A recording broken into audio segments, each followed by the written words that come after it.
Vote কক্ষের ভেতরে আপনি কিভাবে ব্যালটে সিল দিবেন চলুন দেখি। গণভোটের গোলাপি ব্যালটে হ্যাঁ এবং না দুটো ঘর থাকবে। সংস্কার বা পরিবর্তন চাইলে হ্যাঁতে সিল মারুন। গণভোটে আপনি হ্যাঁ দিলে সবগুলো সংস্কার পাবেন, আর না দিলে কোনো সংস্কারই পাবেন না। এরপর ব্যালটটি লম্বালম্বি ভাঁজ করুন যেন সিলের রং অন্য ঘরে না পড়ে। এরপর আড়াআড়ি ভাঁজ করুন। সংসদ সদস্য নির্বাচনের জন্য সাদা কালো ব্যালটটিতে থাকা আপনার পছন্দের ব্যক্তি বা দলের মার্কায় সিল মারুন।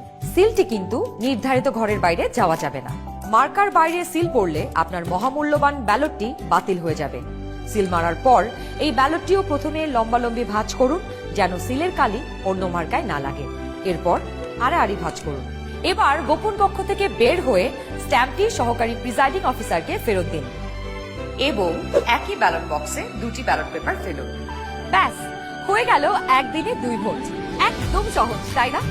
তাহলে নিশ্চিন্তে ভোটের দিন চলে আসুন আপনার ভোট কেন্দ্রে আর ভোট দিয়ে বুঝে নিন দেশের মালিকানা। দেশের চাবি আমাদের হাতে।